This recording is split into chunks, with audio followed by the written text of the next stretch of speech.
Special Forces units are a very specific thing in critical situations. They determine the course of history, and usually the governments of different countries try to the last moment not to acknowledge their existence. Here, everything is logical, and the less is known about such combat units, the greater the chance of successful mission completion. And as a bonus, they can be secretly sent to other countries to handle the most difficult tasks. In this video, I will tell you about the agency that became the ancestor of almost all modern European, American, and even Israeli fighters. We are talking about a special unit of the British Ministry of Defense that has over 80 years of combat experience. So when it comes to the most difficult or most specific missions, they send the guys from SAS, the Special Air Service. This is one of the most unique and experienced units in the world. Even the American Delta Force falls short in many ways, because what they achieved is the merit of the specialists from SAS. Hello everyone, my name is Alex Blackwood, and you are on the channel Behind the Scenes of Power. I am glad to meet you if you are seeing me for the first time, and I hope that by subscribing to this channel, you will stay here for a long time. In this video, I will tell you about SAS, how and why a Scottish Army officer created this unit at all, how in the beginning they had to steal just to create their own supply, what missions SAS fighters carry out, why they were only talked about in the 1980s, even though they went through World War II from start to finish, and finally, how Special Air Service soldiers train. The path of SAS as a unit begins back in 1941. Like most such specialized formations, they emerged due to the need to operate behind enemy lines while regular troops were holding back Nazi Germany on the front lines. The British began to think about how they could make the enemy's life more difficult, and in fact, they had many successful examples of such work. One need only recall Operation Frontal in December 1942. And now we will talk about a Scottish officer of the British Army, David Stirling. It was thanks to him that the SAS would later come into existence in the Army. He had been serving since 1937, and with the start of World War II, he was sent to the Middle Eastern fronts. Things were not going very well there, to put it mildly.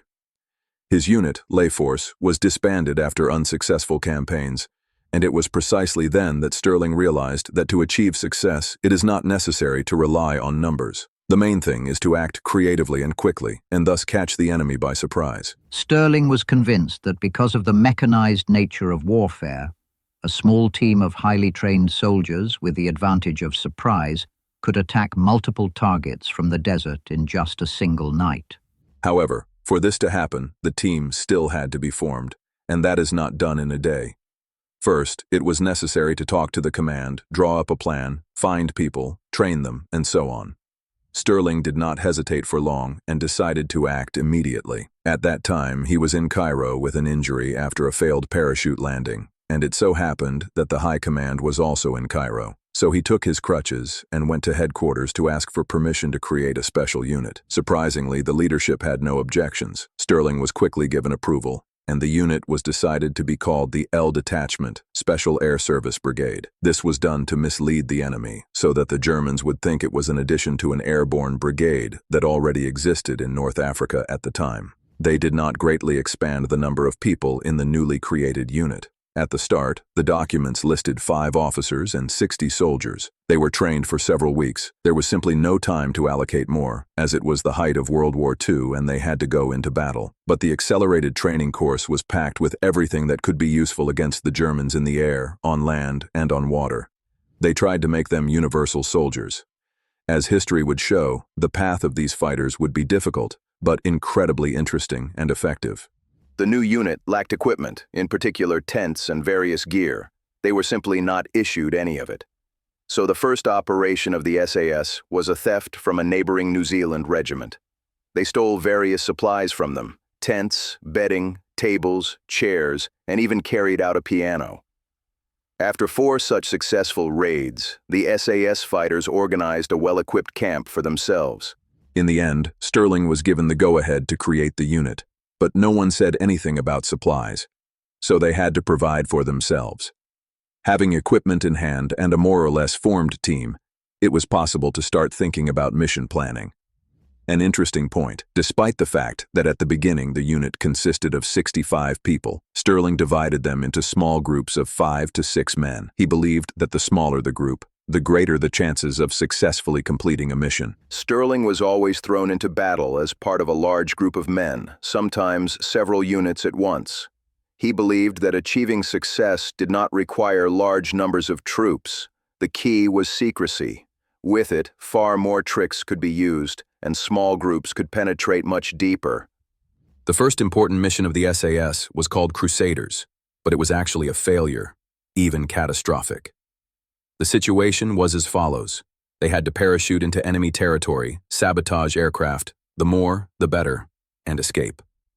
It all seemed simple, but remember, they had trained for only a few weeks, and the knowledge they had was simply insufficient to carry out a mission of such complexity. On top of that, bad weather got in the way. None of them had ever parachuted in a storm, but there was no way out. The order was the order, and there was no time to delay, so all 65 soldiers jumped from the plane. A third never returned. Some were executed by the Germans on the spot, and others were taken prisoner. Thus, Operation Crusaders ended after the very first jump. We were supposed to parachute onto 2 main airfields and destroy as many aircraft there as possible. But when we started jumping, it turned out that the weather had worsened. It felt as if a hurricane had begun. No one landed where planned. Everyone was scattered. Only my partner and I landed together at the designated point, and that is why we ended up among those who managed to survive. In 1942, SAS and other units were given a similar task, this time without parachuting. The operation was called Bigamy, or Snowdrop. The mission was as follows: to reach airfields in Libya and destroy aircraft there. The raid on the first airfield was led by John Jock Lewis Mason as part of the LRDG, the long-range desert group of the British Army.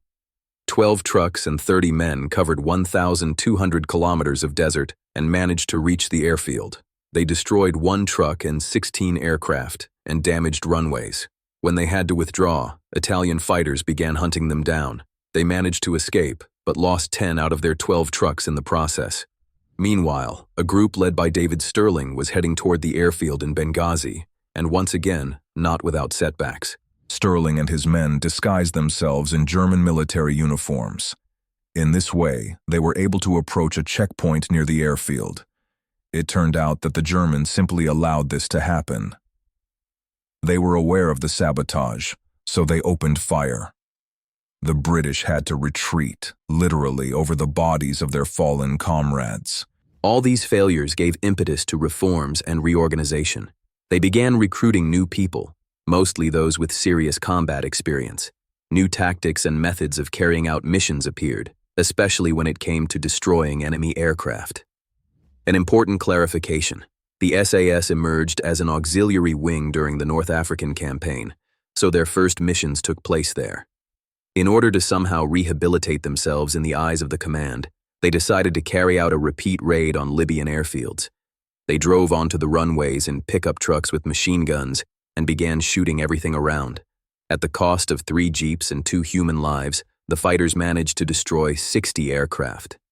With this action, they proved that such a unit is an integral and irreplaceable tool in the right hands. As a result, they began to be used in almost all campaigns of World War II. The SAS were no longer just an auxiliary wing, but a force capable of penetrating behind enemy lines, carrying out missions, and thereby significantly weakening the enemy's capabilities. We knew that we would create a successful and effective unit that would carry out missions with high quality. We succeeded, although at the beginning it seemed to me like some kind of kingdom of vagabonds who heard the task and simply went into battle. And despite being a successful unit, after the end of World War II it was disbanded. The leadership decided that there was no longer a need for sabotage, and therefore no reason to maintain such a unit.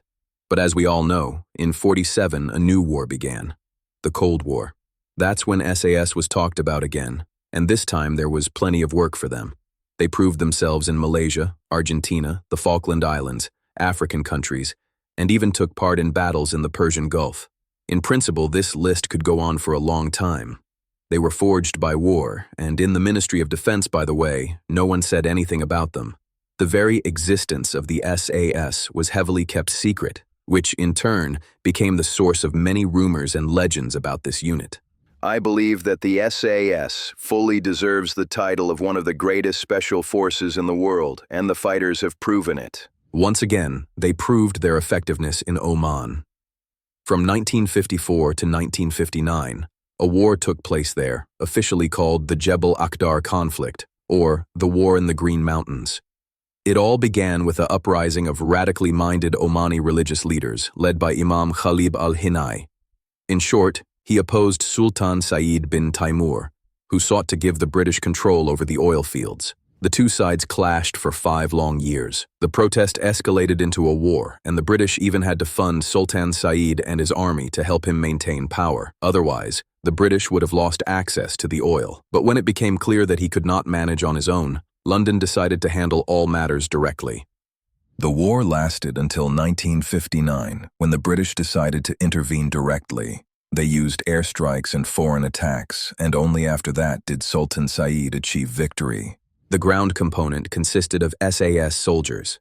At the beginning, there was only one cadre, which even drew criticism from British society and the international community. Since the war in Oman was rarely shown in the media and received little attention, the command decided to expand the number of SAS members to 2 squadrons. One was to operate behind enemy lines, while the other held the front positions. In parallel, the Royal Air Force conducted 1,635 air raids, dropping 1,094 bombs on enemy positions and firing 900 rockets. In between the bombardments, SAS soldiers cleared areas and gradually secured new positions, continuing this until the rebels were completely pushed back. The militants, including Imam Khalid, were forced to retreat. The decisive offensive organized by the SAS together with the Royal Air Force brought victory to the British. They lost 13 of their soldiers, while the rebels lost nearly 200. For the SAS, this added another successful mission to their record. Very little was known about the SAS at the time. British society only began talking about them in 1980 after they carried out their most famous mission, Operation Nimrod. At 11:30 a.m. on April 30th, 1980, 6 armed Iranian terrorists broke into the Iranian embassy in London. They entered almost without resistance and took 26 hostages. Among those captured were BBC staff members who were processing visas. The terrorists called themselves the Democratic Revolutionary Front for the Liberation of Arabistan. They were protesting against the oppression of the Khuzestan region by the then Shah of Iran. In addition, they demanded the release of 91 political prisoners who were held in Iranian prisons and also requested an aircraft to fly out of Britain. Nice plan, right? Political prisoners and the deep roots of Iran's problems, yet they planned the attack in London. The situation quickly became critical. The embassy grounds were surrounded by police, and snipers were positioned around the perimeter. There was no way back for the terrorists. They understood that with every passing minute, their chances of negotiating were decreasing. The situation was promptly reported, and the SAS unit was put on high alert. On the way to the embassy, they drew up a step-by-step action plan. While the police began negotiations to distract the terrorists, SAS specialists from Team 5 lowered microphones into the embassy's chimneys. This made it possible to hear what was happening inside and what plans the militants were ultimately making. Through a cleaner, SAS fighters learned the layout of the embassy, reconstructed a picture of the interior, and already had an idea of how they would move in the event of an assault. At night, a small group of soldiers made their way onto the roof to study possible entry points into the building. By the way, in parallel with preparing for the assault, the SAS were watching the snooker championship on television. As for the terrorists, they were led by a 27-year-old named Owan Ali Mohammed. During the first few days of the siege, he released several hostages, simply letting them go. But when he realized that no one was going to meet his demands, he stopped being so lenient. He shot one of the hostages, Abbas Lavasani, an Iranian who had criticized the terrorists' methods, and his body was simply thrown out onto the street. Only after this killing did the British begin to take the situation seriously. Until then, everything had been planned to be resolved through negotiations. British policy is that they never use force except in cases where hostages are killed, or when there is a very high risk of killing. So when the terrorists threw the body of Abbas Lavasani out onto the street, they signed their own death warrant. The fighters took up combat positions. The plan was for them to enter in small groups through all possible entrances, doors, windows, all floors, simultaneously, in order to split up the terrorists. On the first floor of the embassy, in one of the rooms, was the leader of the militants. At one moment, an SAS operator flew in through a window, and hand-to-hand combat began between them. It lasted only a few seconds, after which another Special Forces soldier entered the room and ordered the terrorist to retreat. He stepped back, and then the leader of the terrorists was shot dead with a short burst from an MP5. In general, the fighters are very harsh in this regard. They do not stand on ceremony with terrorists and simply shoot them. Sometimes this happens demonstratively, like an execution. In a room on the second floor, the terrorists began firing chaotically at the hostages. One was killed, and another was wounded. Soon after, SAS fighters stormed the room. They lined up the terrorists against the wall and shot them. This was the most controversial moment of the entire operation. At this stage, 3 militants had been neutralized, while 3 more had hidden among the hostages. The SAS came up with a solution. They lined everyone up in a column and ordered them to exit one by one into the embassy's backyard. As each person went out, one of the soldiers noticed a terrorist holding a grenade.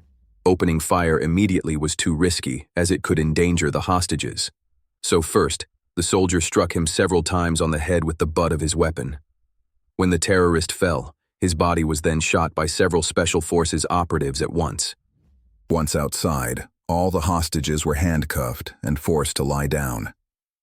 A BBC sound operator recognized another terrorist who had been pretending to be a hostage. One SAS soldier picked him up and was taking him back into the embassy, presumably to finish him off. But his colleagues stopped him. The militant turned out to be Fauzia Jat, the only terrorist who survived. He was sentenced to life imprisonment. In 11 minutes, the SAS eliminated the terrorists who had held hostages in the embassy for 6 days. They were given a standing ovation. Questions were raised about the methods used, but they were quickly forgotten. In reality, everyone became interested in what kind of unit this was. The British government was quickly forced to admit that the SAS had in fact existed for a long time, and that they had secretly taken part in many wars and confrontations where London had its interests. Terrorists quickly realized that Britain was not a country where one could simply come and take hostages. The Special Forces made it clear that no one would treat them gently. I believe that we failed the mission, at least because one of the hostages was killed during the shooting. We were ordered to bring the hostages out unharmed and to take the terrorists to the police station. When we couldn't manage it, the SAS soldiers were sent in. They accomplished what we could not. The hostage rescue operation was carried out by the SAS counter-terrorism unit as a separate subdivision. It was created after the tragic events during the Munich Olympics in 1972, when, due to a failed rescue operation, 11 Israeli athletes were killed. Later, in 1979, Iranians seized the American embassy in Tehran, holding hostages for more than a year. The British decided to act preemptively and prepared in advance for potential attacks. For months, they trained not only how to storm buildings, but also how to properly conduct close-quarters combat depending on the environment, how to plan operations correctly, prepare withdrawal options, and so on. At the same time, in case of failure, they could always back themselves up with snipers positioned around the entire perimeter. Terrorists have no chance of escape. There are only 2 options. They will either be captured or killed. Our unit is considered the best counter-terrorism unit in the world. Unique methods of combat and training emerged after the events in Munich. This became the impetus for growth and development. Among other things, the SAS take part not only in counter-terrorism missions or sabotage operations behind enemy lines. Their modern role also includes fighting on the front lines. After all, that is how experience is gained. From 2001 to 2021, together with the United States, they actively participated in combat against the Taliban and Al-Qaeda in Afghanistan. Within those conflicts, the Special Forces had the opportunity to test their newest secret developments and technologies. How many SAS soldiers gave their lives in the fight against terrorism is unknown, at least for now. Although the British government acknowledges the presence of these units in hotspots, it does not report casualties. Here you can see a list of the most important SAS missions starting from 1980. And this is far from a complete list, because some missions will be revealed to the public only decades later, and about some we may never learn at all. The SAS sets a very high standard, and to reach it and maintain it requires a lot of training. These men are sent on the most diverse missions, where they can face a wide range of challenges.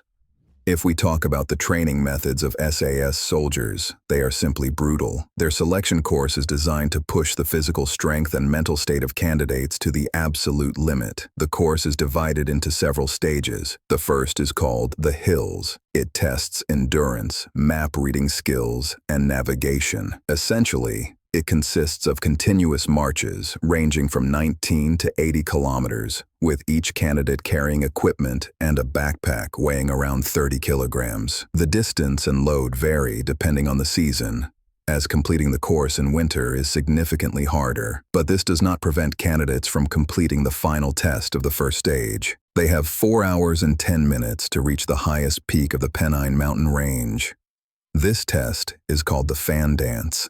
This is a grueling group march, 24 kilometers long, undertaken after the first week of selection. During this march, candidates must prove their physical and mental abilities. If any recruit fails to complete it within the allotted time, their path in the SAS is over. Such marches are routine. One of the most famous is called the Long Drag, a 40-kilometer forced march that all candidates must complete within 24 hours. They are dropped in unfamiliar terrain, given the coordinates of the point they must reach, and handed a map. From one point to another, they move until they reach the finish. The instructors, who monitor what is happening 24/7, neither criticize nor encourage the candidates. This sharply contrasts with how instructors treated them in their previous units. The logic is very simple. There is no need to force a soldier to reach the finish. If he wants to become part of the SAS, he must be motivated enough to give his all. This applies not only to forced marches, but to all other training as well. The next stage of training is jungle warfare. At this stage, they are sent to Belize, Brunei, or Malaysia, where for 6 weeks, candidates learn to operate in forests. One of the main features of this stage is that everyone is divided into groups of 4, and a survival behind enemy lines scenario is simulated. Each person has a ration pack, a bottle of water, and a knife. Once the army food runs out, hunting begins. But at the same time, they must hide from patrols and skillfully cover their tracks. At this stage, candidates lose an average of about 6 kilograms in weight. It is somewhat harsh, but instructors say that if you can survive and fight in the jungle, you definitely will not be lost anywhere else. The jungle phase weeds out those who cannot cope with discipline, which is absolutely essential to keep oneself, equipment, and weapons in proper condition at all times. This stage also tests the candidate's mental resilience, because special forces teams need people who can operate for weeks in terrible and exhausting conditions. In combat, there are situations where help does not arrive, and you can rely only on yourself. Another interesting feature is the simulation of captivity. All recruits are dressed in World War II-era uniforms and released into rural terrain. For 3 days, they must evade patrols that are searching for them. Regardless of whether they are caught or not, everyone must go through what instructors call the tactical questioning phase.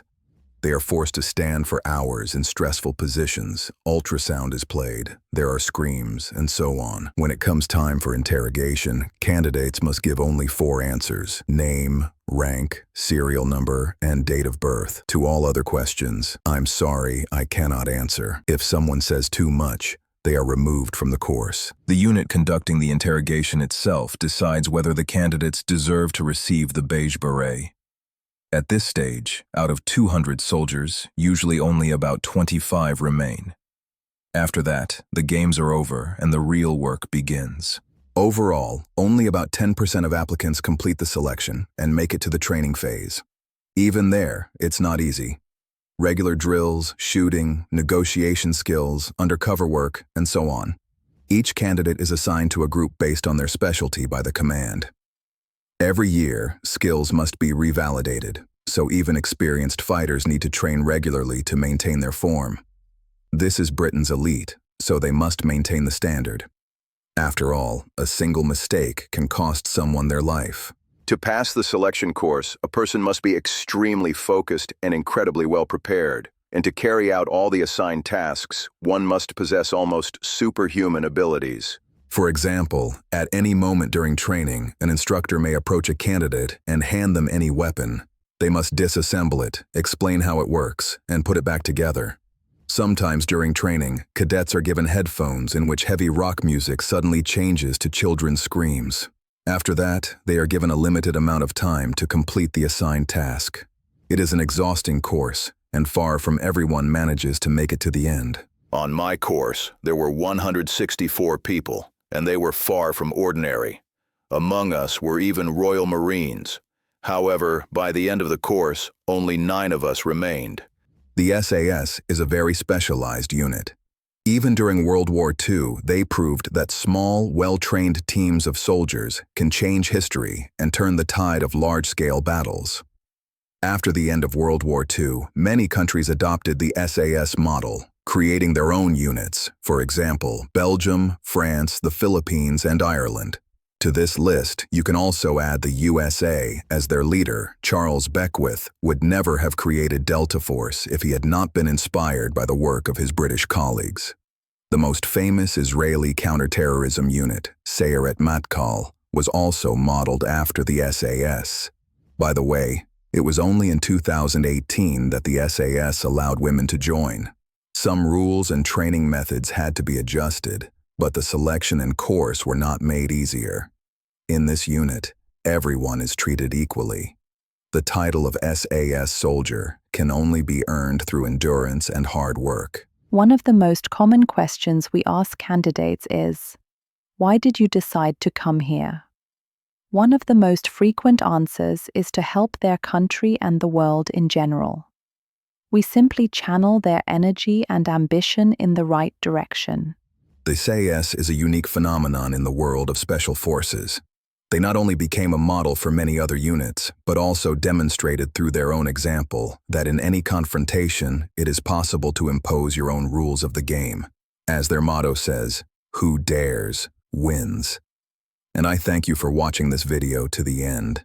Give it a thumbs up or down, comment, share the video, and be sure to subscribe to the channel to help it grow.